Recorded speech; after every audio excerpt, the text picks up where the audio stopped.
ఎమ్మెల్యేల మీద వాళ్ళ మీద నిందలేయడంలో టీడీపీ నెంబర్ 1 అని చెప్పి అందరికీ తెలుసు. ఢిల్లీ జగన్ ఇమేజ్ని తట్టుకోలేక వణుకుతుందని ఆడ ఢిల్లీ పెద్దలకు ఆంధ్రప్రదేశ్ రాష్ట్ర ప్రజలకు అందరికీ కూడా తెలుసు. మగోడైందని మొనగాడోడైందని మాట మీద నిలబడేవాడోడైంది, చెప్పిన పని చేసేవాడోడైంది.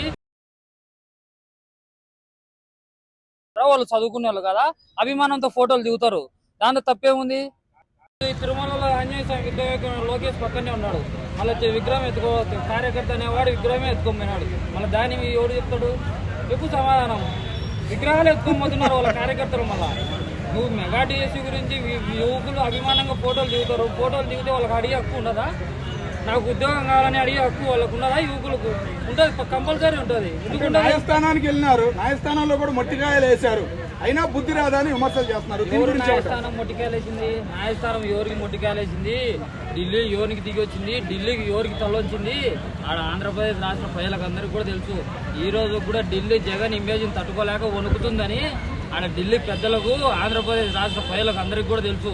మగోడైందని మొనగాడోడైందని మాట మీద నిలబడేవాడోడైంది, చెప్పిన పని చేసేవాడోడైంది, చెప్పిన దానికి 10 రెట్లు ప్రజలకు అండగా ఉండేవాడు ఏ పార్టీ అయింది?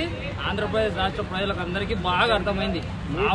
అనుభవం వచ్చింది ఈ కూటమి ప్రభుత్వం ద్వారా అందరికీ కూడా. ఓకే సార్, అట్లాగే రేపు కార్యకర్తలు నాయకులే వస్తారా? మీ జగన్మోహన్ రెడ్డి గారు కూడా బయటకు వస్తారు రారు అని సందేహం ప్రశ్నలు వేస్తున్నారు టీడీపీ వాళ్ళు. దీని గురించి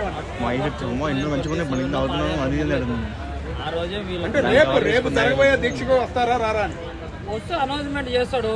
అందరు కార్యకర్తలు జిల్లా వ్యాప్తంగా ఉన్న వాళ్ళు అందరూ చేస్తారు. జగన్ అన్న రావాల్సిన టైంలో వస్తాడు, వచ్చేది రాకపోతే ఏంది? అందరం గట్టిగా నిరుద్యోగుల గురించి కాబట్టి, యువత పోరు కాబట్టి ఖచ్చితంగా అందరూ పోరాడాలా. కాబట్టి ఇది హక్కు, యువకుల హక్కు కాబట్టి ఖచ్చితంగా అందరూ పోరాడాలా, అందరూ కష్టపడాలా. ఓకే సార్, 10 లక్షల నుంచి 15 లక్షల దాకా తీసుకున్నారని విమర్శలు చేస్తున్నారు లోకేష్ గారి మీద. నిజంగా జరిగిందా సార్?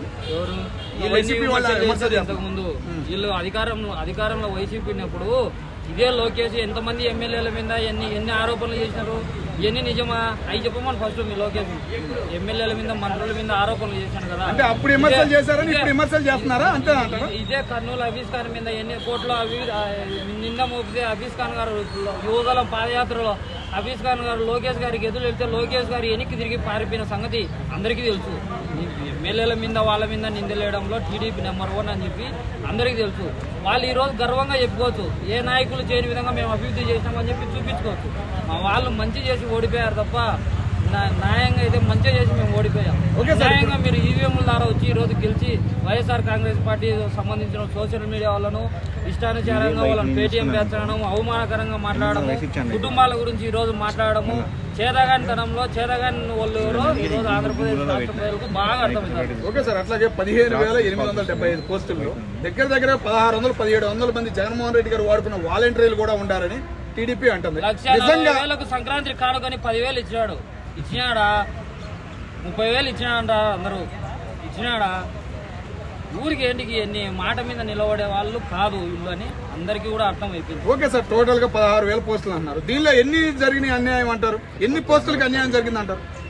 అన్ని పోస్టులు ఇప్పుడు కొంతమందికి ఇచ్చారు, వాళ్ళకి అనుకూలంగా ఉంటే, వాళ్ళ పార్టీకి అనుకూలంగా ఉంటే, వాళ్ళకి అనుకూలంగా ఉన్న వాళ్ళకి ఇచ్చుకున్నారు. వైఎస్ఆర్ కాంగ్రెస్ పార్టీకి సంబంధించిన వాళ్ళు ఎవరైనా ఉంటే వాళ్ళు నిజాయితీగా కష్టపడిన వాళ్ళు అయితే తీసేసినారు. మా జగనన్న ట్వీట్లు వేసినట్టు బయటికి రావు, మా జగనన్న పరామర్శించేది బయటికి రావు, మా జగనన్న ఎంత మటుకు నాయకుడైంది, మా జగనన్న పవన్ కళ్యాణ్ గారి కొడుకు సింగపూర్లో హాస్పిటల్లో గురైతే అగ్నిబాధానికి గురైతే కోలుకోవాలని చెప్పి రాజకీయం కూడా చూడకోకుండా వాళ్ళ బిడ్డ ఈ జనసేన పార్టీ నాయకులకు చెప్పాలా, పవన్ కళ్యాణ్ గారి కొడుకు ఆపదలో ఉంటే కోలుకోవాలని కోరుకునే మంచి కోరుకునే నాయకుడు మా నాయకుడిని పట్టుకొని ఈరోజు ఇష్టానుసారంగా తిడతా ఉన్నారు, అవమానకరంగా. రోజన్నా బుద్ధి తెచ్చుకొని బతకండి. ఇష్టానుసారంగా తిట్టడము, పేరు ఆర్టిస్టులు పెట్టుకోవడము ఇవన్నీ మానుకుంటే బాగుంటుంది. ఎవరికైనా ఒక కుటుంబం అంటే ఆ కుటుంబం అంటే ఒక చరిత్ర ఉండే కుటుంబం, ఏం తప్పు చేసింది ఆ కుటుంబం. ఈరోజు మేము మాట్లాడుతున్నాం, ఎందుకు మాట్లాడుతున్నాం? ధైర్యంగా మా అభిమానం, చిన్నప్పటి నుంచి అభిమానం. నేను ఈరోజు ఎక్కడికి పోయినా కూడా జగనన్న గురించి నేను మాట్లాడినా కాబట్టి అభిమానంగా పిలుస్తున్నారు, ఆప్యాయంగా పిలుస్తున్నారు. అభిమానం సామాన్యమైన వ్యక్తిని ఈరోజు ఎక్కడికైనా పోతే నన్ను జగనన్న గురించి మాట్లాడన్నా, జగనన్న మనిషి అనే దానికి నేను ఈరోజు గర్వంగా చెప్పుకుంటా. ఎక్కడికి పోయినా కూడా అన్న జగనన్న మనిషి వస్తున్నాడంటే పిలుపు నేను ఎంతో ఆనందపడుతున్నాను. ఈరోజు ఆ క్రేజ్ ఉంది కాబట్టి ఆ నాయకుని కోసం ఎవరు పోరాడినా, ఆ నాయకునికి అండగా నిలబడినా వాళ్ళకి ఏ రోజుకి ఏ తిరుగు ఉండదని నాకు అర్థమైపోయింది. జగనన్న కోసం ఏ దానికైనా